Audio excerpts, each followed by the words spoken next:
যাওয়ার সময় একদম আজে বাজে কথা বলবি না, আমার একদম ভালো লাগে না। যাওয়ার সময় যে কি করিস না তোরা। জেম্মা, দাদা ভাই না এটা এনজয় করছে। হ্যাঁ, আজকে ও বাইরে চলে যাবে বলে সবাই মিলে ওর স্পেশাল কেয়ার করছে। এমনিও ভালো ছেলে, বাড়ির সবাই ওকে স্পেশাল কেয়ার করে। আর বাড়ির ভালো ছেলে যখন বাইরে পড়তে যায় তখন তো কেয়ারের শেষই নেই, নিজের চোখেই দেখতে পাচ্ছি। আর আমরা ভাই বোনরা কি তোকে কম প্যাম্পার করি? এই সব কিছু হচ্ছে আমাদের প্যাম্পারিং এর রেজাল্ট। সাবধানে যাস, ভালো করে থাকিস। আমি মাঝখানে একদিন তোর কাছে চলে যাব। থাক, সেটা না তোমাকে করতে হবে না, একা একা যেতে হবে না। এখানে আছো, ভালো করে পড়াশোনা করো। দাদা ভাই, তুই আমার থেকে 1 বছর 10 দিনের বড়, আর এমন একটা হাবভাব দেখাচ্ছিস যেন কত বড়। শোনো, 1 দিনের বড় হলো তোমার থেকে আমি বড়, আর 1 বছর 10 দিন কম। শোন, ভালো করে পড়াশোনা কর, আর ডিরেক্টর হওয়ার স্বপ্নটা না কাটিয়ে দাও। পুপের খেয়াল রাখিস, আর রাঙাদি ফুল দিয়ে উঠলে ওদেরকে বলিস ভালো করে প্ল্যান করে আমার কাছে চলে আসতে। শুধু রাঙাদি ফুল দি? হ্যাঁ, ওরা আসলে তো তুই আসতে পারবি। বলছি আর কেউ না? বেশি পেকেছো, এবার আমাকে যেতে হবে। যাবি যাবি যাবি। শালুদা যে দাঁড়িয়ে আছে, ওর সঙ্গে কথা বললি না তো? যা বল, ওর সঙ্গে আবার কথা বলে যা।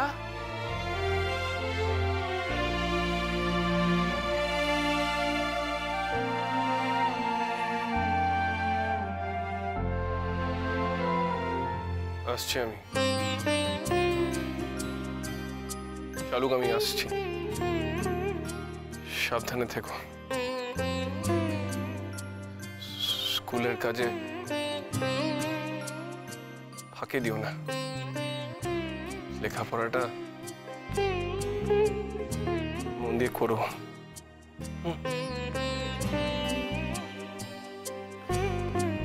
আমি মাঝে মাঝে তোমাকে ফোন করব, কেমন? শালুক, যাওয়ার সময় কাঁদতে নেই মা, কাঁদিস না, চুপ কর।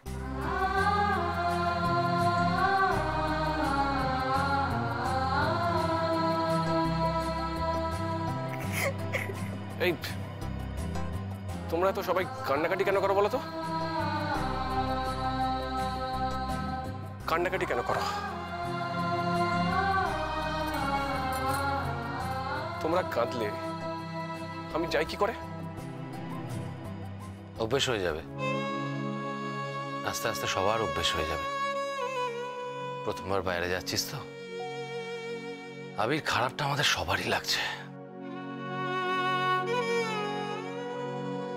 হ্যাঁ, বুবলু ঠিকই বলেছে, অভ্যাস হয়ে যাবে।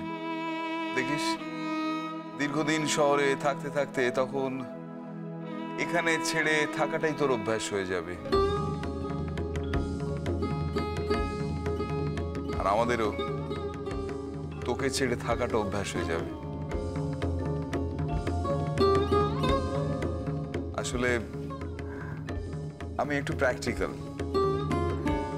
তাই সত্যি কথাটা ঠিক মতো করে বলতে চাই। সময় সময় সবকিছুকে ভুলিয়ে দেয়, সইয়ে দেয়। একটা কথাই বলবো বাবা, যে বড় শহর তো, এরা যা বলছিলেন কথাটা খুব একটা ভুল নয়। অনেক বড় বড় প্রলোভন থাকে, আমি জানি সেই প্রলোভন জয় করার মতন শক্তি তোমার মেরুদণ্ডে যথেষ্ট আছে। কিন্তু কি হয়, স্নেহ অতি নিম্নগামী তো, তাই সে অকারণে প্রিয়জনের অমঙ্গল আশঙ্কা করে। তাই একটু সাবধান করছি। একটা কথা মনে রাখবি যে তোর সবচেয়ে বড় প্রলোভন তোর বাড়িতে। আর একটা জিনিস আমি বিশ্বাস করি, ও শহরে যত প্রলোভনই ছড়ানো থাক না কেন, ওপরে ওঠার গতি তাদের থেকে অনেক বেশি। তুই সে জায়গায় রিচ করবি। শুধু বাবা হড়বড় করিস না, একটু প্রতীক্ষা, একটু অপেক্ষা, দ্যাটস অল। তোমার কথাগুলো আমি মনে রাখবো মেজকামনি। এবার না, আমাকে যেতে হবে। ছোটন, চলো। হ্যাঁ চল।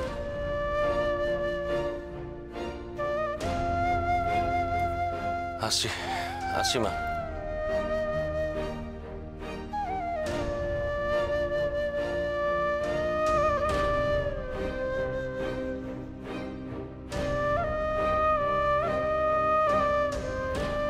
চল চল।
না কান্নাকাটি চলছে শুধু।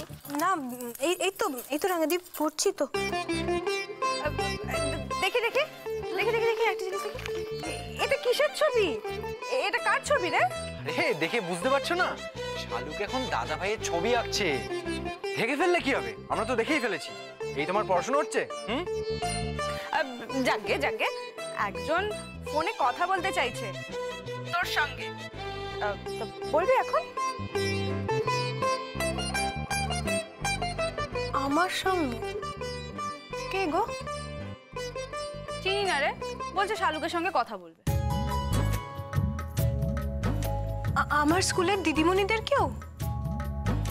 বলছি তো জানি না, জিজ্ঞেসই করিনি কে।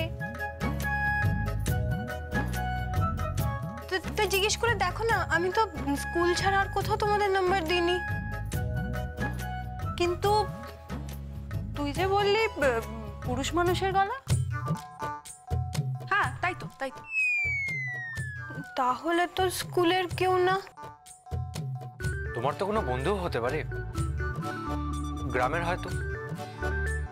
আমার গ্রামে তো সেরকম কোনো ছেলে বন্ধু ছিল না, আর যারা আছে তারা সব অনেক ছোট। তারা ফোন করবে কি করে? তারা তো কেউ নম্বরই জানে না। তাহলে তুই ফোনটা ধরবি। বোধহয় ভুল করে ফোন করেছে, আমাকে দরকার নেই বোধহয়। তোমাকে দরকার নেই তাহলে তোমার নাম বলছে কেন, তাই না?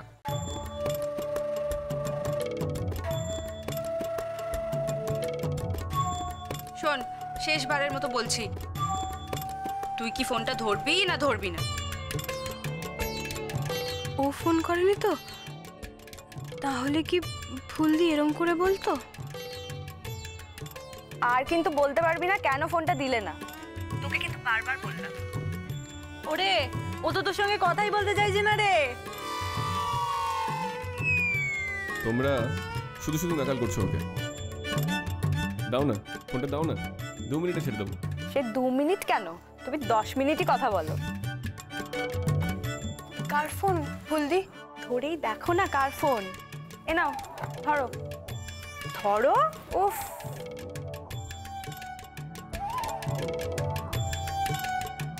হ্যালো। এই ফোনটা ধরতে এত দেরি হচ্ছে কেন? ও তুমি? আমি তো বুঝতেই পারিনি, আসলে ফুললি বললো। না আমি বুঝতে পারিনি গো। তোমার সঙ্গে ওরা মজা করছে আর তুমি সেটা বুঝতে পারছো না?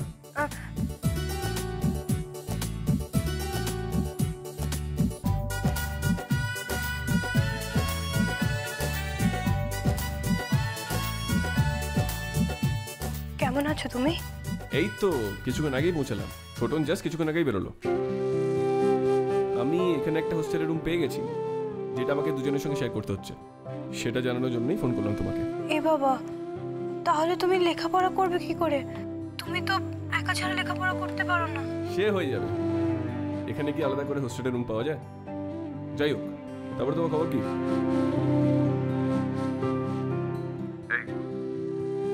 কেমন আছো তুমি? মনটা একটু ভালো আছে? কি করছো এখন? আরে 2 মিনিটের জন্য ফোন করেছিলাম। আমার ফোনে ব্যালেন্স নেই, এক্ষুনি কেটে যাবে। তুমি কি চুপ করেই থাকবে?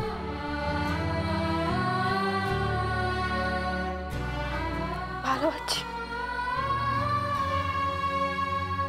গলা শুনে তো মনে হচ্ছে না যে তুমি ভালো আছো।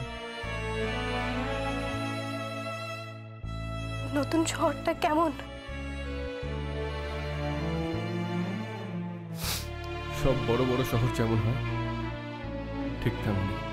খুব খুব ভালো লাগছে না তোমার ওই শহরে? হ্যাঁ, কত বড় বড় বাড়ি, দোকানপাট, বাজার, শপিং মল, কত সুন্দরী সুন্দরী মেয়েরা ঘুরে বেড়াচ্ছে। ভালো লাগবে না? জানি তো, তোমার তো ভালো লাগবেই। খুব ভালো লাগছে না? হ্যাঁ, খুব ভালো লাগছে। ও আচ্ছা, তাহলে আমি এখন রেখে দিচ্ছি। ইডিয়েট, জানা উত্তরের প্রশ্ন কোনোদিন করতে আছে? তুমি জানো না আমার কেমন লাগছে?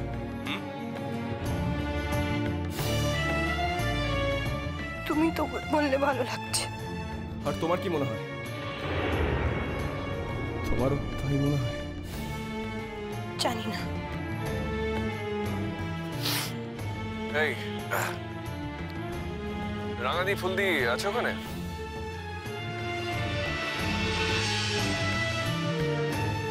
হ্যাঁ,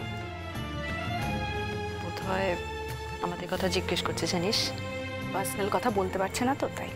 চল না রাগাদি, আমরা বাইরে যাই। না, অত বেশি অ্যালাউ করা যাবে না। না না, বড্ড নিষ্ঠুর। হ্যাঁ, তোমার বেলাতেও আমরা নিষ্ঠুরই থাকবো। হ্যাঁ, রাগাদি প্লিজ। এখন প্লিজ বলা হচ্ছে, তখন না দেখা যাবে। আমি বাইরে চলে যাচ্ছি। শোনো, তুমি কথা না বললে তো আমাকে ফোনটা রেখে দিতেই হবে। কি বলবো? বোকা মেয়ে, এই আলো ঝলমলে শহরে আমি আর কিছু দেখতেই পাচ্ছি না। আমার খুব ফাঁকা লাগছে, মনে হচ্ছে এখানে আর কেউ থাকে না। আমি সব সময় আমি নিজের চোখের সামনে দুটো জল ভরা কাজল কালো চোখ দেখতে পাচ্ছি, আর তাতে আমি আর কিচ্ছু দেখতে পাচ্ছি না।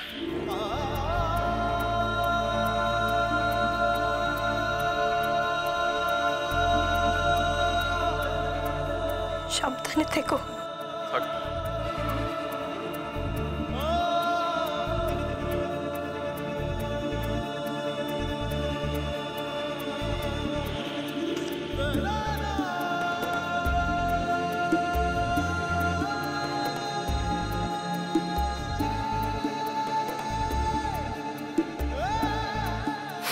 এবার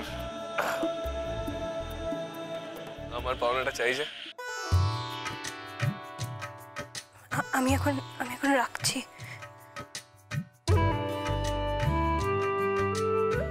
তুমি দেবে না তো? তুমি যে কি বলো না, এখন রাখতে হবে আমায়। বুঝেছি, তোমার পাশে লোকজন আছে, ফাইন। নিজের মনে মনে দিও, তাহলে কখন কোন সুন্দরী মেয়ে আমাকে টেনে নিয়ে চলে যাবে তখন তুমি আফসোস করবে যে যখন চেয়েছিলাম তখন তুমি দাওনি বলে। তুমি আবার এরকম কথা বলছো তো? দেখলাম। আচ্ছা, তোমার নিজের উপরে কোনো ভরসা নেই? তুমি জানো না তুমি যা তুমি তাই, আর তোমার মতন কেউ কোনোদিন হতে পারবে না, কোনোদিন না।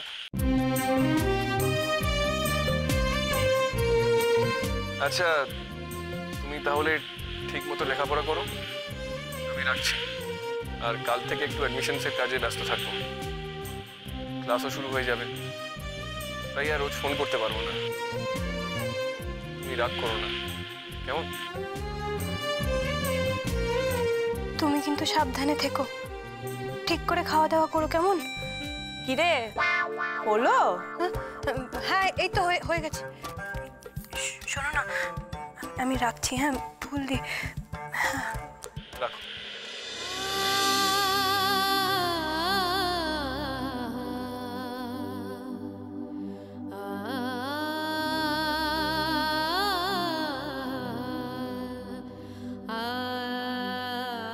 শোনো মেয়ে, তোমাকে তো ফোন দেওয়া বারণ আছে, না হলে তোমাকে একটা ফোন কিনে দিতাম। আর তো ছোট মেয়ে তো ফোন ব্যবহার করে না।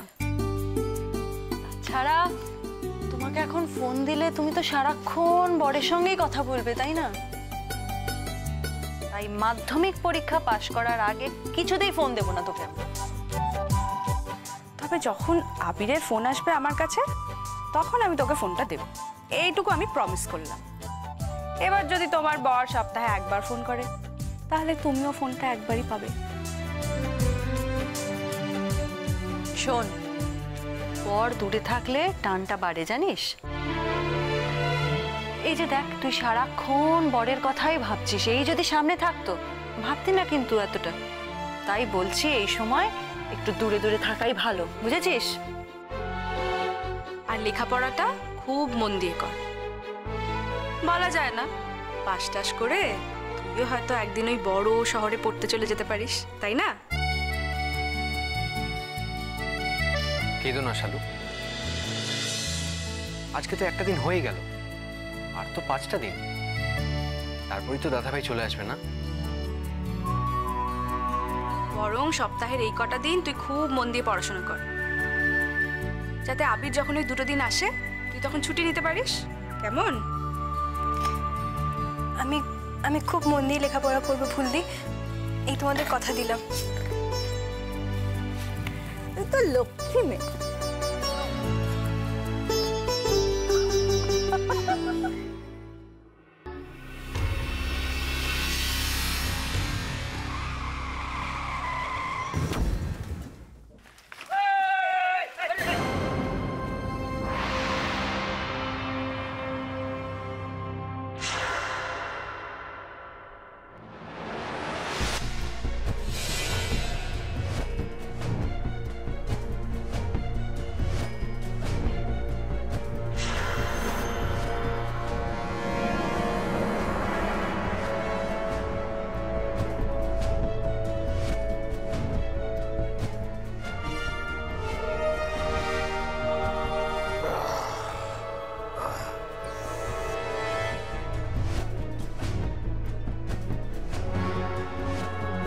করে গাড়ি চালাতে পারো না? হ্যাঁ, চলো থানায় চলো।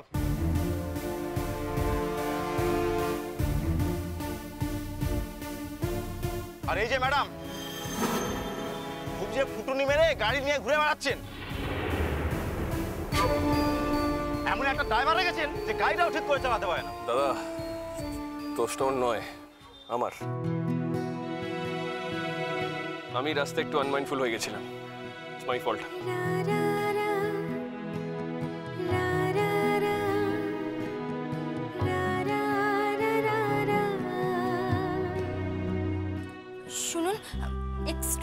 সরি, কিন্তু হঠাৎ করে উনি লেন চেঞ্জ করে এদিকে এসে পড়েছেন। আমার কোনো দোষ নেই, যদি হঠাৎ করে ব্রেক করতাম গাড়িটা পাল্টি হয়ে যেত। আমার স্পিড বেশি ছিল না, হঠাৎ উনি আমার সামনে চলে আসলেন। স্যার আপনার লাগেনি তো?